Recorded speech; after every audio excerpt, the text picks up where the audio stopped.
Just to give you a brief background, the bank is running a new strategy, 2024 to 2028. And we are coming from a position where we are saying the bank needs to be run in a sustainable way, and therefore sustainability comes to play. That's why we have the new purpose, which is fostering prosperity for Ugandans. And with that, we have a new, term, which we say it's grow, prosper, replacing empowering you. And this is meant to reflect our new purpose. And the new purpose always comes with a new strategy, and therefore the strategy is anchored on two high-level goals, which is sustainable financial inclusion, but also, stimulating entrepreneurship and services. So those are the two anchor goals that we have under fostering prosperity for Ugandans. But for purposes of today's discussion, I think we are going to talk about financial inclusion in a sustainable way. And that talks to technology, because if financial inclusion is going to be sustainable, we can't run it the way we know it, which is manual. So I thought we can have discussions around AI and machine learning in light of, sustainable financial inclusion. And looking at maybe going back, the world has been running on industrial age. And around the 20th century, we started what you would call the information age, right? I like to call it the digital age. It's not just information. I think to get a little bit broad, when you think about it, Africa missed out on the industrial age largely. My take is that if we are not careful, we also miss out on the information age, or call it the digital age, unless if we become intentions as Africans, and particularly as Ugandans.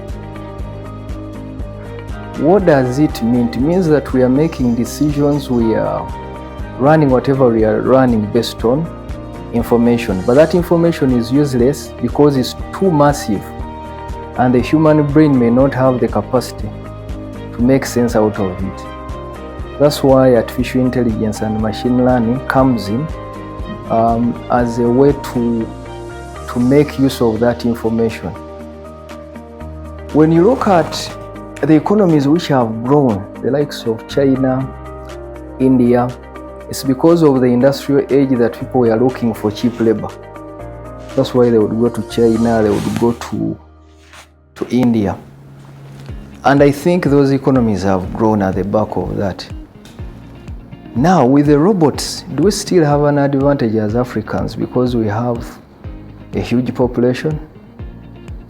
I don't think so, because the tide has shifted.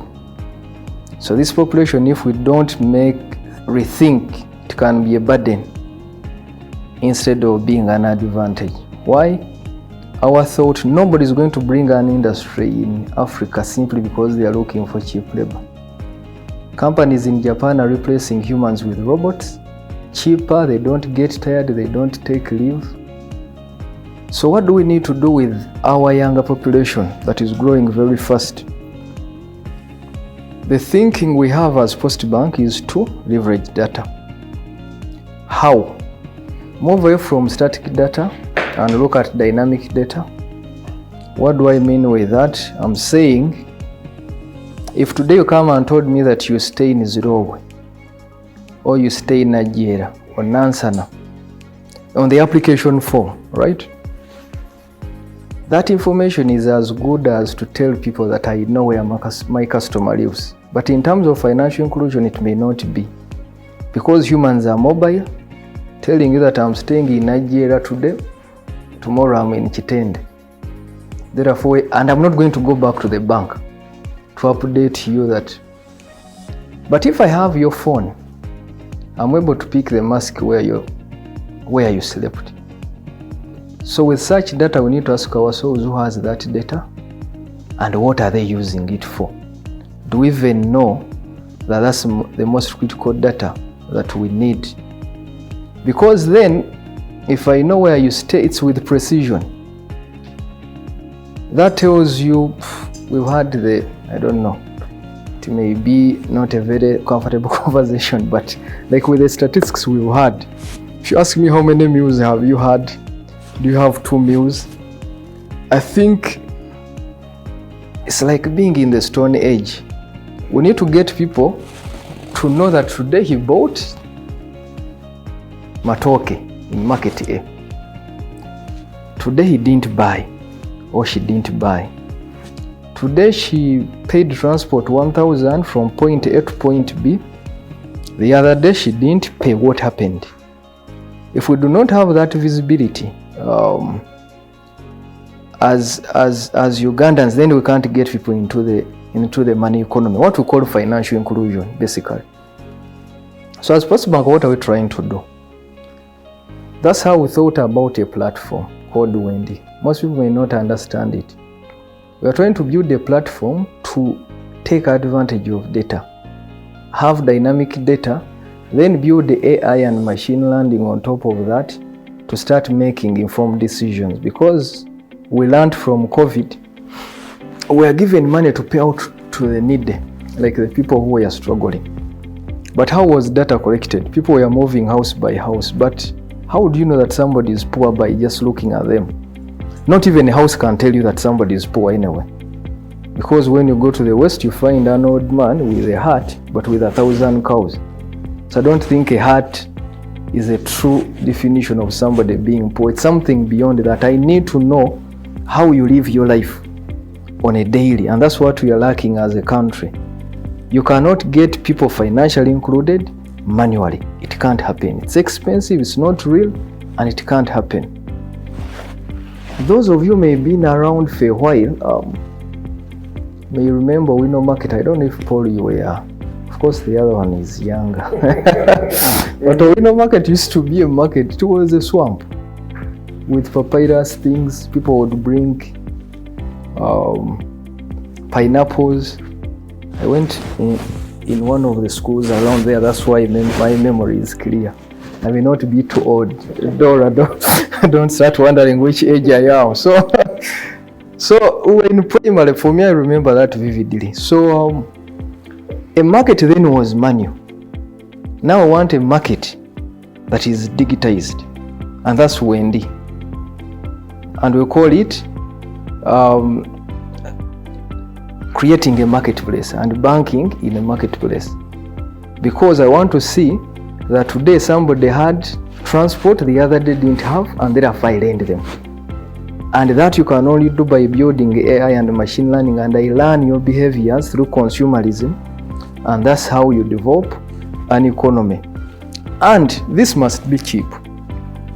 I may not mention, but so many other players are trying, but they are private players.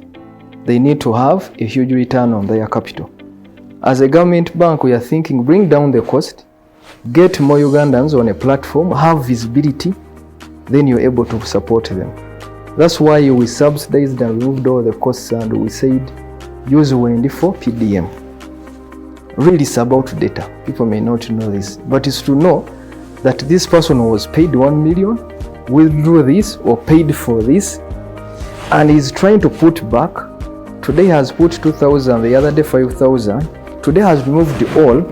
Today has put 10,000. Today is short, and that's where you make an informed decision and say, okay, I can lend this person some 100,000. So with respect to AI and machine learning, that's why we think as PostBank we need at the forefront, and we made it part of purpose for us to have a sustainable way of having people financially included. Banks drive a product-led model. I have this product, you take it or you leave it, right? But the customer of today or tomorrow, the young people, you don't tell them what they want. Neither do they want to come to you. You need to find them where they are. And you need to have flexibility in that whatever they want, they can have it by themselves. I want you to imagine, those of you who have smartphones, a phone is a platform, for example. It has so many apps. All of the apps you have and the apps I have are different. So the only thing they've done is to make sure that I serve myself through Play Store or App Store. I want Shazam for music. Another person may want some, it's called what, Opera News with some funny. Another one would have another app. So you can have thousands of apps on the same gadget. But me having a Samsung or an iPhone does not mean that we are consuming the same thing. So we need to liberalize what you'd call bespoke services, customers to pick what they want. So banking, the way we know it, is going to change. To your point, we are going to have a platform, and that platform will have so many services on top, and you pick whichever service that you want. I may go on Wendy and I want to do e-commerce, to buy something from Nakawa or from China. I may go on Wendy and what I want is to borrow. I may go on Wendy and what I want is to save. I may go on Wendy what I want to send money or to withdraw it. So you build something that is a platform, it's a market, but within a market you can buy whatever you want. For as long as you're in that market, it's the only way you can have visibility of who you are. Yeah, I'll give you an example, which is human retail thought process. Telecos, I don't know if you may have mobile money. Yeah, most people will keep their money, not a lot. We need to ask ourselves why. All of us, we have mobile money, right? But if I gave you 40 millions, that's the day you think about your bank account. Why? So banks still have trust that I can reach there if I have a problem. So my money is safe there. And this is research done by McKinsey. The thought that branches will disappear is there. It's only the purpose that is changing. Why do we think agency banking has been strong? People still want to interact with the people they know. Mama Mary near there, I've given her my money. Tomorrow I know Mama Mary is there. Yeah, we have challenges around what you'd call feature phones and smartphones, but data is data. So we replicated what we have on smartphones onto what you'd call USSD. So we have *229 hash that replicates whatever we're trying to put on the smartphone. Some limitations, but still good data. Okay, amount of money you can transact on USSD is a bit lower, but indeed, if you have that level, that should be enough. So we catered for those through the USSD, with the thinking and hope that we shall understand that to create a market where we need visibility, we need to bring down the cost of one, data, but also these smartphones. But for now, yes, we are using the unstructured data through USSD to pick whatever we can pick. So if you're on OND, you can still use a feature phone and you get everything that's on the smartphone. The first one, people are tech savvy beyond what we imagine, and particularly people from the villages. Why do I say that? We got a license in 2023, July. We've onboarded over 1 million customers. So a lot we've learned, and nobody can convince us otherwise. Financial inclusion can only happen through technology. And I think we at that time, we are lucky that we are thinking about these things when also the technology has improved. So it's the right time to get more Ugandans financially included. When you talk about, say, Wendi in villages, people have been keeping money in boxes. There's someone who called me from Kisoro. Was it last year? So towards Christmas, they had kept money in a box. So they were supposed to share on the Christmas Eve. So he attacked himself. So he broke the house and he put on a loud alarm. People came, thieves have come. What has happened? You've taken off. We have the past here. So, but he had taken the money and he had used it before.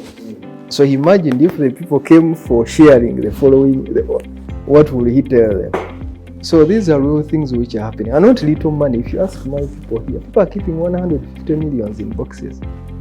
150 million. There is a group, they found that they dig in a certain plantation and they put the money near a banana plantation and they mark it.